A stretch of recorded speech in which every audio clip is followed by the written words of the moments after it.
डॉक्टरांची लोक किंवा डॉक्टर स्वतः आलेले होते. हा विषय खऱ्या अर्थाने, कारण आपल्याकडे गोंधळ अनधिकृत आणि या सगळ्या जुन्या ग्रामपंचायत काळातल्या, तर त्यामुळे माझी अशी सूचना आहे की 2-3 गोष्टींचं आपण या प्रशासनाने काळजी घेतली पाहिजे.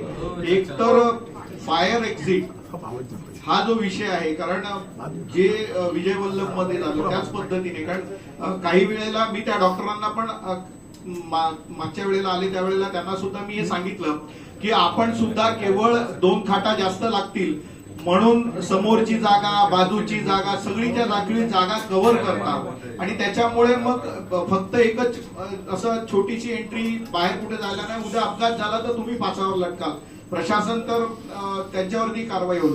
त्यामुळे ज्या ठिकाणी एक तर इलेक्ट्रिकल सेफ्टी, स्ट्रक्चरल स्टॅबिलिटी आणि फायर एक्झिट या 3 गोष्टी लक्षात ठेवून परवानगी द्यावी. त्याच्यासोबत अशी एक गोष्ट, एक विषय पुढे आला की दरवर्षी फायर एनओसी घ्यावी लागते आणि त्या फायर एनओसीच्या वेळेला प्रत्येक वेळेला असा मोठा बंच द्यावा लागतो, म्हणजे जे परवानगी घेण्यासाठी जी सगळी कागदपत्र दिली जातात ती सगळी प्रत्येक वेळेला दरवर्षी त्यांनी एवढा मोठा बंच तयार करून द्यायचा. म्हणून म्हणजे एकदा परवानगी दिलेली असल्यानंतर जर ऍडिशनल काही डॉक्युमेंट लागलं तर प्रशासनाने ते घ्यावं, अन्यथा डॉक्युमेंट, कारण त्यांना तो प्रत्येक वेळेला तो त्रास होतो, बंच बनवावा लागतो. आणि जर समजा फायर एनओसीचं मीरा भाईंदर मध्ये त्यांचं म्हणणं असं होतं की मीरा भाईंदर मध्ये 3 वर्षाची एनओसी दिली, फायर एनओसी 3 वर्षाची दिली जाते आणि मग ते 6-6 महिन्याला जे काही रिफिल करायचे असतात त्याचे फायर एक्सटिंग्विशर ते रेग्युलरली करतात. पण मग अशा पद्धतीने काय विचार करता येईल का की परवानगी म्हणजे एनओसी आणि फायर एनओसी याचा कालावधी वाढवला तर मॅक्झिमम काय देता येईल आपण चेक करूया.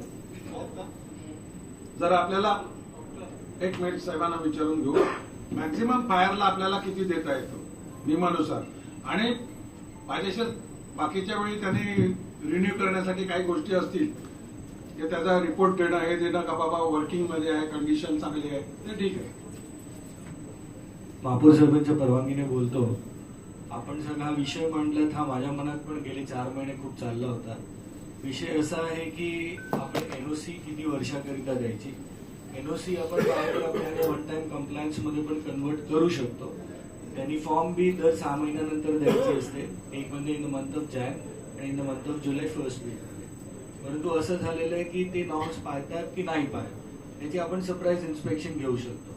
आता काय झालेलं आहे की बऱ्याचशा हॉस्पिटलची फायर एनओसी ही थांबलेली आहे. हा मुद्दा मी देखील मानतो, परंतु त्याला असं झालेलं आहे की त्याला सेकंड स्टेअरकेस नाहीये. आपण विजय वल्लभची जर दुर्घटना बघितली तर अनेक लोकांचे जीव गेले का, तर त्याचं कारण असं होतं की त्याला सेकंड स्टेअरकेस नव्हते. आता काय झालेलं आहे की जुन्या एनओसी देऊन झालेल्या आहेत आणि आता मी जर सेकंड स्टेअरकेस मागितली तर मग ते आमच्यावरती आरोप असे होतात की तुम्ही का मागता. आणि विजय वल्लभची जर केस बघितली तर फायनल त्याच्यामध्ये हे चालू होतं की त्याला सेकंड स्टेअरकेस नसल्या कारणाने बऱ्याच लोकांचे जीव जातात. तर आता जर महासभेने ह्याच्यावरती निर्णय घेतला आणि आम्हाला गायडन्स दिलं की सेकंड एक्झिट शिवाय देऊच नये तर आम्हाला देखील खूप, आणि सेकंड स्टेअरकेस पाहिजे सर. नुसतं एक्झिट म्हणजे ग्राउंड फ्लोअर असेल तर त्याला कसं एंट्रन्स आणि एक्झिट आपण म्हणतो, आणि फर्स्ट फ्लोअर आणि त्याच्यावरती असेल तर त्याला एक सेकंड स्टेअरकेस पाहिजे. ती पण फायर नॉर्म्स आपल्याकडे टेबल 7 एनबीसी प्रमाणे त्याच्यामध्ये काय यंत्रणा लागली पाहिजे हे देखील आहे. परंतु आता ते प्रिव्हियस दिलेले आहेत अप टू 15 बेड्स पर्यंत आपण बघितलं की डिटेक्शन सिस्टम लावलेली आहे, फायर एक्सटिंग्विशर्स लावलेली आहे. तर या बेसिसवरती आपण देतो. पण मोठे हॉस्पिटल्स आहेत जिकडे 30-40 बेड्सच्या वरती जातात त्या ठिकाणी असं होतं की आग लागली तर एवढ्या लोकांना इव्हॅक्युएट करणं, एक नॉर्मल माणसाला ज्यावेळी आपल्याला इव्हॅक्युएट करायचं असेल की आपल्याला स्वतःलाच आपण इव्हॅक्युएट करून घ्यायचं असेल तर विचार करा, आपण 8व्या मजल्यावरती आहोत, आपण खाली यायला किती वेळ लागेल. वयोवृद्ध माणूस असेल तर त्याला किती वेळ लागेल, एखादा फ्रॅक्चर्ड पर्सन असेल त्याला किती वेळ लागेल, एक आयसीयू मध्ये पेशंट असेल, आयसीयू मध्ये आपण बघितलं 5-6 बेड्स तरी मिनिमम इकडे पाहतो, तर त्या लोकांना आयसीयू मधून जे कोणी व्हेंटिलेटर वरती देखील असू शकतं तर अशा लोकांना कसं इव्हॅक्युएट करायचं. तर सेकंड स्टेअरकेस मध्ये पण आपण थोडंफार रिलॅक्सेशन देऊन आपण 1.5 मीटर पर्यंत आपण सेकंड स्टेअरकेस असेल तर आपण देतो. पण नवीन रुग्णालयांना आपण एक बिग नो सांगितलेलं आहे, कारण ह्याच्या पुढे अशी दुर्घटना घडू नये असं फायर ब्रिगेड डिपार्टमेंटचं म्हणणं आहे. ठीक आहे, फक्त एक संशोधन करा. फॉल सिलिंग आहे, या फॉल सिलिंग आयसीयू मध्ये मॅक्झिमम ऑक्सिजनचा फ्लो असतो आणि तो कुठेतरी फॉल सिलिंग मध्ये जमा होतो आणि वरती काही शॉर्ट सर्किट झालं तर ब्लास्ट होतो. तर हा माझा अंदाज आहे, पण यांच्यात तुम्ही संशोधन करा. जर असं असेल तर आपल्याला आपल्यापासून सुरुवात करू का फॉल सिलिंग कंपल्सरी बंद करून टाकू? अगदी चांगलं आहे सर. हे फॉल सिलिंग खूप छान मुद्दा मांडला. वन ऑफ द रिझन ते पण होतं तिकडे की फॉल सिलिंग आपण ना जास्तीत जास्ती कसं आम्ही सर याला फायर लोड या टर्म प्रमाणे आपण त्याला बघतो की आपल्या घरी पण आता या सभेच्या नेहमी तुम्हालाही सांगू इच्छितो, घरी पण तुम्ही फायर लोड हा कमी करा. Fire load in the sense काय, कंबस्टिबल मटेरियल जे आपण रेनोव्हेशनसाठी वापरतो त्याचा कमीत कमी वापर करा, म्हणजे जरी दुर्घटना घडली तर ते स्प्रेड होत नाही फायर. फॉल सिलिंग मुळे काय होतं की तुमच्या इंटरनल वायरिंग जोड जातात. त्याच्यामध्ये सर एक सोल्युशन असं असतं की आपण ऑलरेडी डिटेक्शन सिस्टम लावलेली आहे, तर कुठेही फॉल सिलिंगच्या आतमध्ये पहिलं काही इमिजिएट कुठचीही आग प्रचंड प्रमाणात लागत नाही. तिचं स्टार्ट स्मॉल फॉर्म मध्ये असतं, म्हणजे स्मोक येतो, आणि जर ती डिटेक्शन सिस्टम लावली असेल तर अर्ली स्टेजवरती आपल्याला डिटेक्ट झाली तर ते तिला कंट्रोल पण करता येतं. आणि सांगू इच्छितो की यावर्षी 14 एप्रिल ते 20 एप्रिल यामध्ये जो फायर सर्व्हिस वीक होता याच्यामध्ये आपण 3 म्हणजे हे केंद्र शासनाने आणलं होतं की हॉस्पिटल्स आपण टार्गेट केले होते, रेसिडेन्शियल सोसायटीज टार्गेट केले होते आणि स्कूल्स टार्गेट केले होते. आणि सांगायला अभिमान वाटेल की आपल्याकडे फक्त 8 ऑफिसर्स आहेत, पण प्रत्येक 8 ऑफिसर आपल्या रिजन मध्ये कमीत कमी 3 ते 4 डेमोज करत होता आणि त्यांनी वसई विरार नागरिकांना खूप चांगल्या प्रकारे प्रशिक्षण देखील दिलेलं आहे. काही त्यांना सजेशन्स असतील तर ते देखील दिलेले आहेत. आणि फायर ब्रिगेड 7व्या मजल्यावरती ऑल आर ऑलवेज वेलकम. कुणालाही काही क्वेरीज असतील तर फायर ब्रिगेड तर्फे तुम्हाला ह्याच्याबद्दल आम्ही नेहमीच मार्गदर्शन. आय होप मी सगळ्यांचे क्वेश्चन थँक्यू. येस एनओसीचं सर आता हा सेकंड स्टेअरकेस काही जणांकडे नाहीये, पण काही जणांनी काय केलं की आता ते बांधताय. मग आम्ही काय केलेलं आहे की त्यांना देतोय सब्जेक्ट टू त्यांनी रेग्युलराइज करून घेणं. सब्जेक्ट टू रेग्युलरायझेशन आपण देतोय, म्हणजे त्यांनी सेकंड स्टेअरकेस बांधावं, पण सेकंड स्टेअरकेस बांधल्यानंतर ओपन स्पेस पण कव्हर करू नये, हा एक मुद्दा आहे. तर जुन्या ह्यांना आम्ही सब्जेक्ट टू रेग्युलरायझेशन दिलेले आहे. ते 3 मीटरवर ऍक्च्युली त्यांना जिना काढायचा असेल तर परत तो नियम येतो, तर त्याच्यातनं आपल्याला कुठेतरी मार्ग काढायला लागेल. सर आताच्या ठरावामध्ये आपण असं काही मान्यता घेतली तर मग सर हे जुन्या हॉस्पिटल करता सर एनओसी साठी आपण कसं करू शकतो की ह्याला वन टाइम कंप्लायन्स करू शकतो जसं तुम्ही म्हटलं. आणि आता आम्ही ह्याच्यामध्ये एक बदल केलेला आहे ऑलरेडी की जे पहिले लिस्ट ऑफ डॉक्युमेंट्स होते, जुने डॉक्युमेंट जे परत लावायचे ते लावायचे नाही, त्यांची फाईल आहे ते तशीच ठेवलेली आहे, परंतु फॉर्म बी परत लागतोय, इलेक्ट्रिकल ऑडिट परत लागतंय, स्ट्रक्चरल स्टेबिलिटी परत लागतंय. जे डॉक्युमेंट्स एव्हरी इयर लागतात ते सर आम्ही परत घेतोच आहे. ते घ्या तुम्ही, डॉक्युमेंट्स बाकीच्या ज्या गोष्टी आहेत त्या ते नाही जन्माच्या घ्यायचे. दाखलाच्या वेळी आहेत, अमुक अमुक गोष्टी आहेत मग परत लावायची गरज नाही घेते सर, ते सजेशन आम्ही मान्य करतो सर. आणि फायर डिटेक्शन सर ते स्मोक डिटेक्शन तर लावा. त्या स्मोक डिटेक्शन. Yes. अहो मी तिकडे तळायला लागलो युएसला तर अलाराम वाजला, माझी घाबरगोंडी उडाली.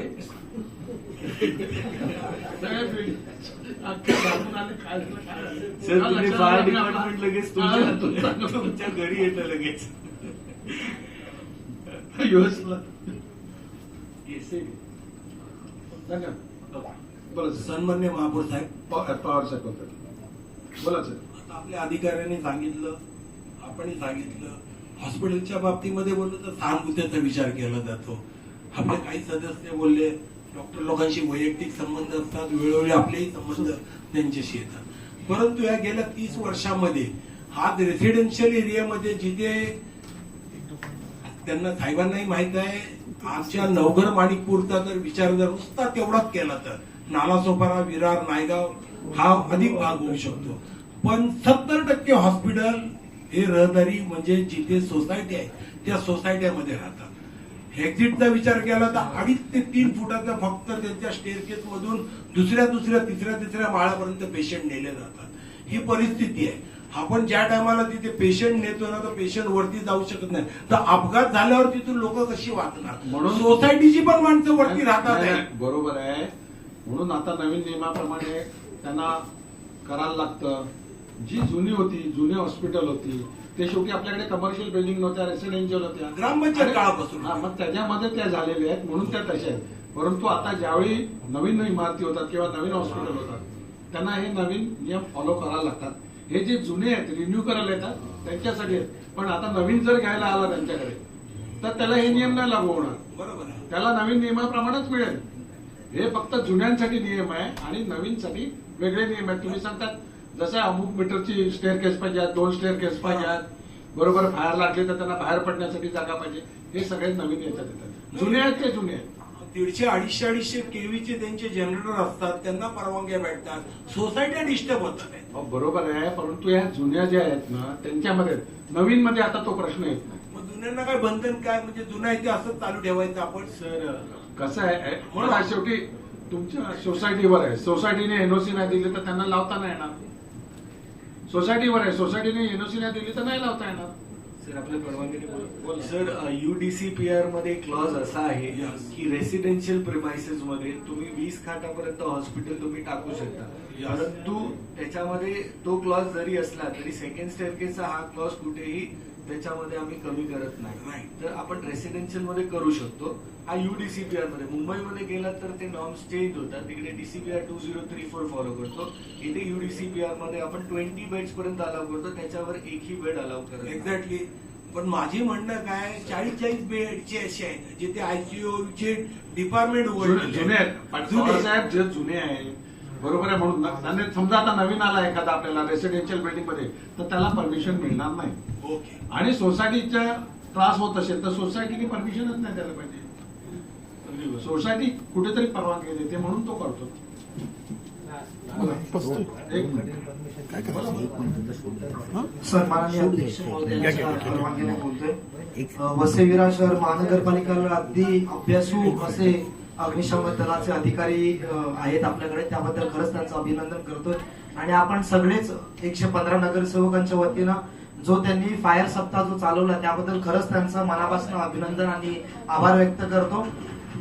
खरं तर आपण ज्या पद्धतीत सर्व खासगी हॉस्पिटल या संदर्भात OC CC बद्दल खूप गोष्टी करतोय, NOC संदर्भात गोष्टी करतोय, परंतु when it comes to fire extinguishing system, जेव्हा फायर एक्सटिंग्विशिंग सिस्टम एक व्यक्तिगत मर्चंट नेव्ही ऑफिसर होतो आणि त्यांच्यासोबत अनेक चर्चा देखील केल्या त्या संदर्भात.